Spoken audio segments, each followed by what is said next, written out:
Olá! Vamos ler mais histórias de Maria? Vamos? A primeira história de hoje chama-se A Onda que Não Era do Mar, Mas Era. Olha a ilustração. Parece que um cachorrinho fez arte. Aprontou alguma. Vamos ver do que se trata. Certa tarde de outono, estávamos tranquilas em casa, eu e minha irmã, quando de repente ouvimos o rumor do motor de um carro entrando no quintal da nossa casa. Eram meu irmão e minha cunhada, que haviam chegado da praia, onde estavam há um mês. Que felicidade ao revê-los! Meu irmão, sorridente, foi o primeiro a descer do carro. Foi logo dizendo: chegamos! Tinham feito uma viagem muito longa. Para nossa surpresa, havia em suas mãos uma bolinha preta, uma bolinha peluda, linda. Aquela coisinha fofa era uma cachorrinha que ele havia ganho de seu amigo, o qual morava na mesma praia, uma vez que o amigo se transformara em avô de muitas bolinhas como aquela. Resolveu que daria para alguém que realmente gostasse de animais, e era o caso deles. Foi amor à primeira vista. Ela era toda pretinha. No seu peito havia um coração alado, branco. Obra divina, que a deixava ainda mais especial. Como não se encantar com aquele serzinho tão lindo? Minha irmã, apesar de ter se apaixonado por ela, ficou um pouco apreensiva, porque aquela bolinha preta, fofa, gordinha, pequenina, se transformaria num cachorro cheio de músculos, cheio de dentes enormes e afiados. Sua raça sofria muitos preconceitos. Sua raça tem fama de ser um cachorro muito feroz. Era um pitbull. Mesmo assim, ficou feliz, encantada com as peraltices do filhotinho. Ela dava mordiscadas que deixavam marcas nas minhas mãos, mas isso não importava, porque era bom demais acariciar sua barriguinha cor-de-rosa, cheia de tetinhas. E ela adorava aquela brincadeira, ficava ali interagindo com todos.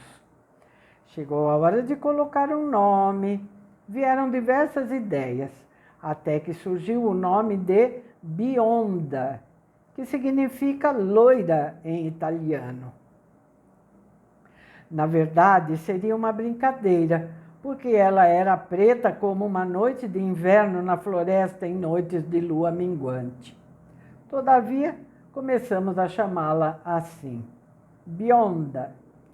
Passaram-se alguns dias e o Bi foi sucumbido. Passamos a chamá-la só de Onda. Afinal, ela era do mar. Nascera numa praia de muitas ondas fortes, onde surfistas de vários lugares iam para lá pegar o melhor tubo, a melhor onda, mais do que justo que esse fosse seu nome. A onda era muito sapeca, coisas de filhotes que ainda não foram educados. Normal. Certa vez, todos nós estávamos fora de casa. Como ela era muito filhote ainda, meu irmão a deixou no quarto, com tudo de que ela precisava. Água, comida, jornal para o xixi. Quando voltou, abriu a porta. O estrago já estava feito. Nossa, ele quase teve um infarto. Isso só um modo de dizer. A cena era tragicômica. O quarto parecia um Monte Everest, todo branquinho. Ela tinha destruído um edredom e um travesseiro de penas. Aquela bolinha preta estava quase toda branca também. Veio recebê-lo faceira, mas quando ele levantou a voz, Fingindo que estava furioso, ela baixou a cabecinha, o olhava de soslaio com o rabo entre as pernas. Ela sabia que havia feito arte. Ficou ali por alguns minutos. Esses bichinhos são anjos inocentes que enchem nosso coração de alegria. Bom, agora a gente já sabe, né? A ilustração. Qual foi a arte que ela aprontou, né? O tempo foi passando e a onda começou a crescer, crescer. Ela era linda, musculosa, forte, tinha olhos puxados cor de mel e aquele coração alado no seu peito. Era muito dócil e encantava a todos que a conhecia. Apesar de pertencer a uma raça que desperta muito medo, por ter fama de ser agressiva, a onda era muito mansa, tão calma, que nunca agrediu ninguém. Talvez tenha sido a maneira como foi criada, com muito amor. Falávamos que ela era um pitbull com espírito de poodle. Ela adorava crianças e se aconchegava com aquela cabeça grande pedindo carinhos. Todos da família brincavam com ela. Às vezes, quando estava comendo, colocávamos a mão no seu prato e ela não fazia nada. Só olhava com o rabo do olho, que poderíamos até adivinhar o que estava pensando. Ei, me deixem comer, família. Esse é um relato da nossa cachorrinha. Talvez com uma outra da mesma raça não se pode agir dessa maneira. Pode ser perigoso. A onda tinha um comportamento completamente diferente do habitual. Meu irmão a levou para passear na sua terra natal. Foram passar um feriado prolongado. Semanas depois, que já estavam em casa, percebemos que suas tetinhas estavam inchadas. Meu irmão descobriu que seria vovô. A onda teve 9 filhotes, todos muito lindos como ela. Além dos pretinhos, nasceram alguns marrons malhados de preto. Eles foram todos adotados por gente que também gostava de animais. Não poderia ser diferente. Por 2 vezes ela foi roubada do quintal de nossa casa. Ficamos muito tristes. Era amada por todos, fazia parte da nossa família.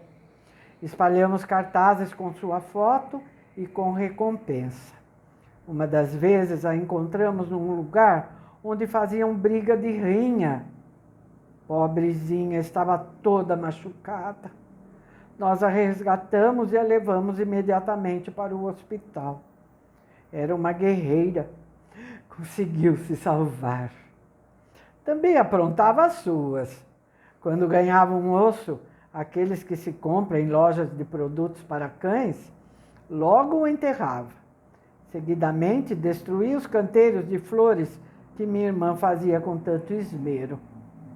Adorava andar de carro. Numa noite de verão, meu irmão, que preparava para viajar, estava carregando o carro na garagem de nossa casa. Porta-malas aberto, ele colocou a mala e tudo que iriam precisar para a viagem. Ela não tinha sido convidada daquela vez, mas instintivamente sabia que eles passariam uns dias fora. Tudo pronto, era já escuro. Meu irmão gostava de pegar a estrada à noite. Despediram-se, ele e a minha cunhada, e se foram. Eu e minha irmã ficamos olhando o carro se afastar, acenando para eles. Logo depois começamos a chamar pela onda. Onda, onda, onda. Nada de a onda aparecer. Ficamos desesperadas. Será que tinha sido roubada outra vez? Meu irmão parou no posto de gasolina para abastecer. Ouviu um bramido, mas não se importou. Com o carro ainda desligado, ouviu também um latido tímido. E de novo,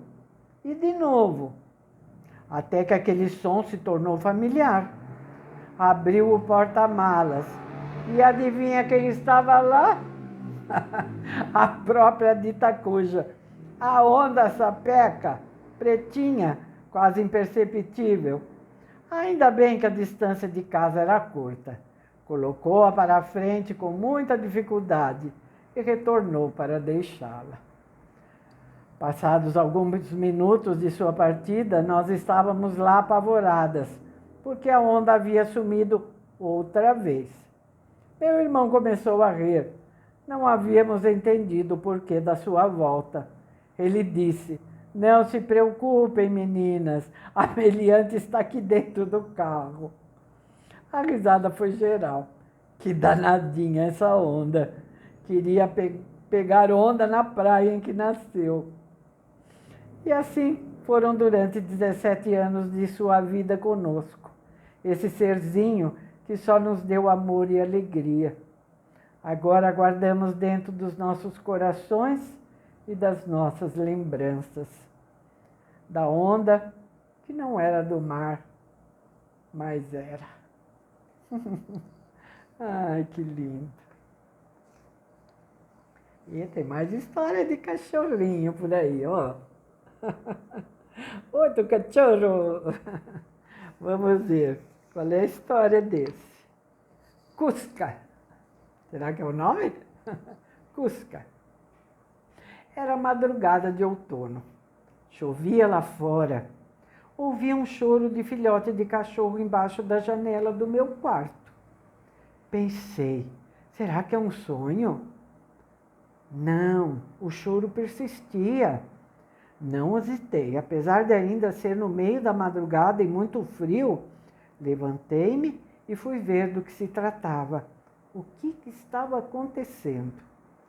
Quase não acreditei quando olhei aquela coisinha pequenina, que ainda tinha os seus olhos fechados, assustada, tremendo de frio. Era um cachorrinho que até então não se sabia o seu gênero. Enrolei-o na minha camiseta e logo entrei. Ele era muito pequeno, recém-nascido provavelmente. Até hoje não sei como foi parar ali no quintal da minha casa. Talvez alguém que soubesse que gostávamos de animais deixou ali aquele animalzinho, tendo certeza de que seria bem cuidado. A esse ponto já tinha feito muito barulho e toda a família já estava de pé, participando daquele momento inusitado. Era uma mistura de pena com ternura e felicidade. Pegamos uma toalha bem fofa, esquentamos um pouco com o ferro de passar roupas. Deduzimos também que ele devia se alimentar. Improvisamos uma mamadeira com uma luva de borracha. Fizemos um pequeno furo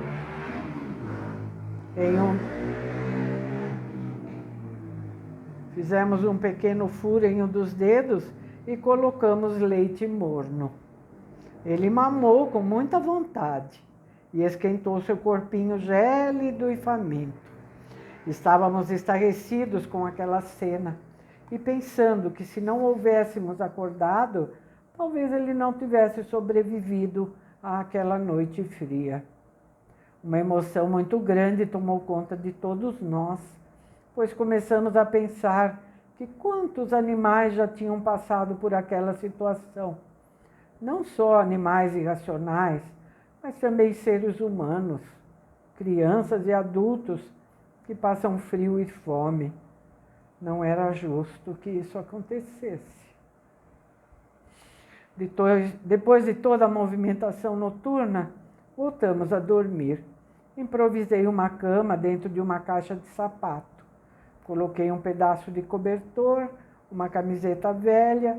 Ali estava todo o conforto para o mais novo componente da família. Posicionei a caixa ao lado da minha cama. O dia amanheceu, acordei com seu chorinho. Era um bom sinal, porque pude constatar que ele estava vivo. Com certeza já tinha fome. Lá fui eu de novo arrumar o seu leitinho morno. Ao contrário da noite anterior, tínhamos um lindo dia de sol. Era sábado, portanto podia ficar tranquila com meu mais novo amigo, que necessitava ainda de muitos cuidados. Sentei-me na varanda de minha casa, com o bichano na palma de uma das minhas mãos. Comecei a acariciá-lo com a outra. Ele ainda tinha os olhos fechados, mas naquela hora pude ver realmente que era uma menina. Cada dia que passava, via a sua evolução. Lembro que quando ela abriu os olhinhos pela primeira vez, supostamente vi uma característica muito peculiar. Ela tinha um olho castanho e o outro azul. Era a coisa mais linda desse mundo, muito diferente. Começamos a chamá-la de Cusca, porque tinha uma mistura de vira-latas com dálmata. Era linda, branca com manchas pretas. Esse nome combinou otimamente com sua personalidade espiritada.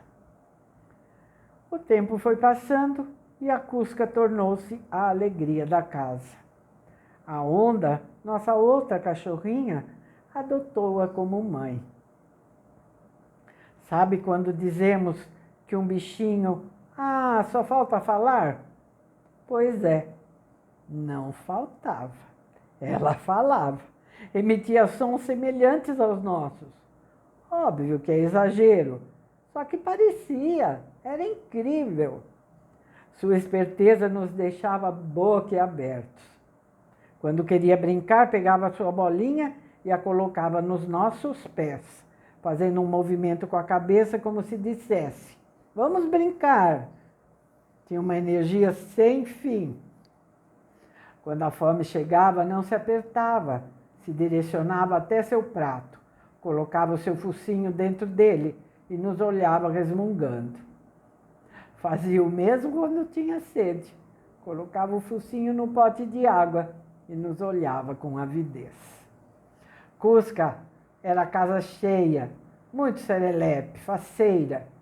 Talvez essa alegria toda fosse por agradecimento, por ter sido salva pela nossa família e ser tão amada. Seu olhar era de puro amor.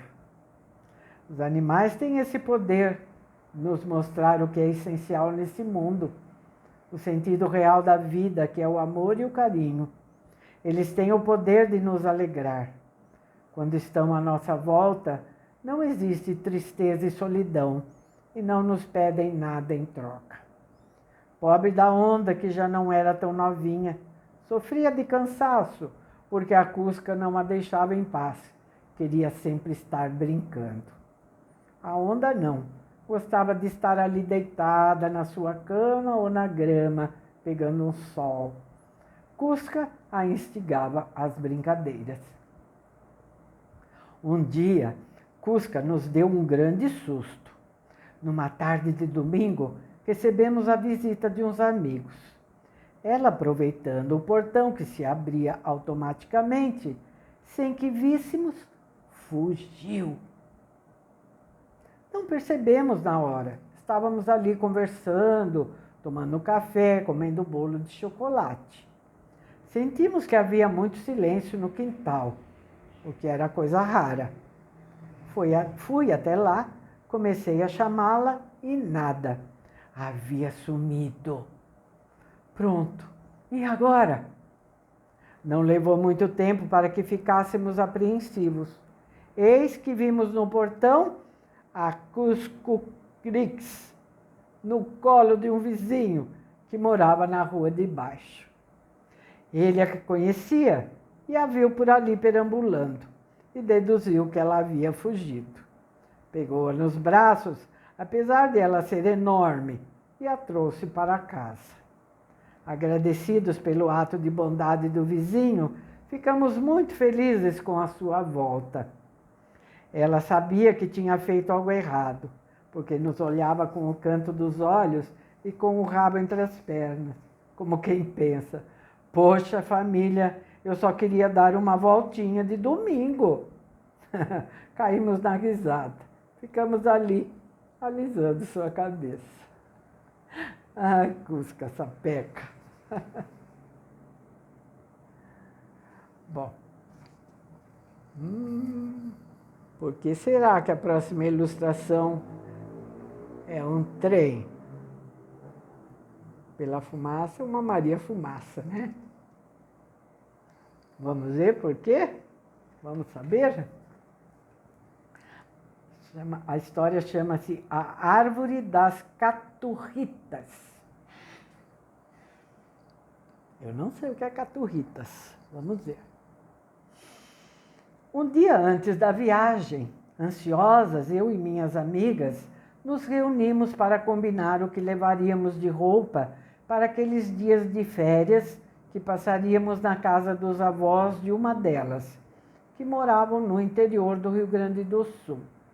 Era inverno, portanto, deveríamos levar roupas que nos aquecessem realmente.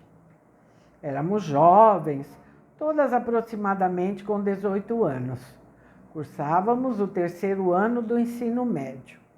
4 amigas inseparáveis. Fazíamos quase tudo sempre juntas. Aquela viagem estava sendo planejada há meses. Seria uma aventura. Era a primeira experiência sozinhas, sem um adulto junto. Nossas férias de julho, somente uma semana, mas já era suficiente para aproveitar o contato com a natureza e descansar. Estávamos muito empolgadas, pois aquelas férias prometiam divertimento. Estar numa casa no interior do interior, ouvindo o galo cantar às 5 da manhã, ver o avô da minha amiga tirar leite da vaca, andar a cavalo, e o mais fantástico ainda era comer a comidinha caseira da nona. Para moças que moravam na cidade grande, era uma experiência extraordinária. Chegou o grande dia. Iríamos de trem, meio de transporte que ainda havia em Porto Alegre na década de 70. Não sei por que acabaram com a linha férrea. Era tão pitoresca aquela estação. O trem parecia Maria Fumaça. Seus bancos eram como aqueles de praça, com ripinhas de madeira, nada confortável. Talvez fossem da classe econômica, que era o nosso caso. Porém, isso, quando se é jovem, é o que menos importa. Ele partiu às 20 horas e chegava ao destino, em Santa Maria, às 6h30. Uma noite inteira viajando. Fazia muito frio, um frio de renguear Cusco, expressão muito usada no sul do Brasil, porque ali o inverno é extremamente rigoroso. Nós nos agasalhamos muito bem. Casaco de lã, manta, luvas, touca, blusão e meias de lã também. Naquela época não havia esses casacos de nylon estofados, que são leves e aquecem mais. Levamos também um cobertor para que pudéssemos nos enrolar durante a fria noite de inverno. Afinal, estávamos no mês de julho. Em nossa mochila não faltou o que comer e beber. Tínhamos 2 garrafas térmicas, uma com chá e a outra com chocolate quente, os quais acompanhariam os sanduíches de queijo com mortadela e os biscoitos doces para fazermos nosso piquenique durante a noite. Tudo era festa. Outra coisa muito divertida foi que uma das minhas amigas levou seu violão. Ela tocava muito bem. Sensacional. Estava instaurada a festa. É impressionante como a música tem o poder de alegrar. Nosso vagão estava lotado de jovens aventureiros como nós também, bem como havia pessoas mais velhas que também interagiram conosco. Quando o trem partiu, aproveitamos que ainda era cedo e todos os passageiros estavam acordados e começamos a cantar. Aquele momento, aquele clima foram mágicos, porque a nossa alegria contagiou o ambiente. As pessoas, sem mesmo se conhecerem, começaram a cantar. Não podemos esquecer de dizer que minha amiga tocava lindamente seu instrumento. Após a cantoria, já era hora de fazer silêncio. Fizemos nosso lanchinho, oferecemos aos nossos amigos e, depois de comer, tentamos dormir. Uma apoiada no ombro da outra, porque aqueles bancos eram muito desconfortáveis. Mesmo assim, estávamos felizes e contentes com aquela aventura. A noite passou, apesar do desconforto e o barulho não habitual do trem. Conseguimos dar uns cochilos, quando de repente ouvimos o apito. Estávamos chegando ao destino. Começamos a nos ajeitar, pegamos as nossas mochilas, dobramos os cobertores e os amarramos na sua lateral. Nos olhávamos sem pronunciar uma só palavra. Normal, pois passar uma noite sem dormir é cansativo, até para quem é jovem. Mas tudo bem, sabíamos que aquilo fazia parte da viagem e sabíamos que teríamos muita história para contar para os nossos supostos filhos e netos que teríamos um dia. Ficamos ali esperando que o trem parasse.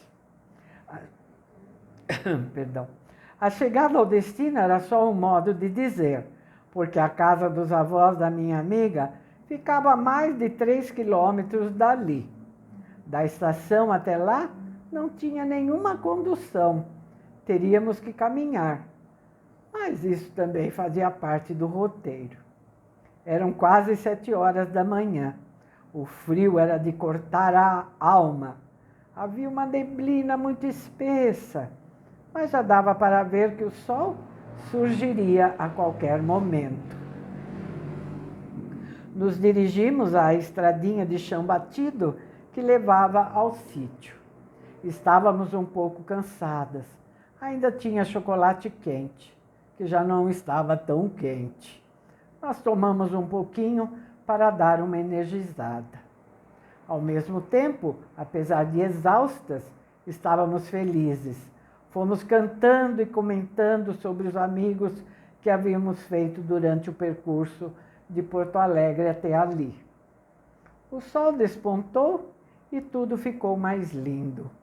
Aquele lugar, aquela estradinha bucólica com uma luz incrível, o céu azul turquesa e as plantações todas branquinhas, cobertas de cristais de gelo que havia caído durante a noite. Era tudo tão lindo que parecia que estávamos dentro de um filme. Outra coisa muito diferente que nos deixou deslumbradas foi a terra da estradinha. Tinha uma cor dourada, conforme a luz do sol incidia. Refletiam pontinhos dourados que parecia que havia pó de ouro. O ar daquele lugar era tão puro que respirávamos fundo para poder aproveitá-lo ao máximo. Sentíamos a fragrância que exalava do mato, nos deixando inebriadas de tanta emoção. Tudo isso ainda com um plus auditivo, o canto dos passarinhos. Era uma orquestra fantástica e sincronizada. Aquela cena inusitada e pitoresca, para quem vive numa grande cidade, é esplêndida. Também havia as borboletas multicores que nos rondavam enquanto caminhávamos. De repente, uma imagem nos paralisou. No lado esquerdo de quem ia, havia uma árvore enorme, maior do que as outras, linda, frondosa. Nela ouvimos uma grande festa. Acho que era para nós um sinal de boas-vindas. Não consigo precisar, mas centenas de caturritas azuis gritavam ao mesmo tempo e sobrevoavam nossa cabeça e voltavam para a companhia das outras. Era a coisa mais linda que já tinha visto no mundo. Ficamos pensando o porquê da concentração somente naquela árvore. Talvez houvesse alguma fruta que elas apreciavam. A beleza da natureza me comove bastante. Ficamos ali, hipnotizadas, olhando para aquela cena. Só aquilo já tinha valido o passeio. Agradecemos aos céus por não haver ônibus ou qualquer outra condução que nos levasse ao destino. Na época não existiam celulares para fotografar. Máquina fotográfica era coisa rara. Mas aquela estradinha ficou registrada em nossas vivências. Nunca mais saiu da nossa memória. Chegamos na casa dos nonos após uma hora de caminhada. Fomos recebidas com um belo café da manhã, com todos os quitutes maravilhosos que se pode imaginar. Contamos a eles todos os detalhes da nossa viagem. Eles ficaram felizes com a nossa presença. Sabíamos que aqueles dias teriam mais surpresas, mas o resto deixo para uma próxima história. Ai, eu estou adorando as histórias de Maria. E vocês? Aposto que sim. São muito lindas, né? Como ela fala mesmo, né? Singelas, delicadas, doces lembranças. Bom, até amanhã. Amanhã nós voltamos com mais histórias para contar, tá bom? Não esquece do seu like. Tchauzinho. Um abraço.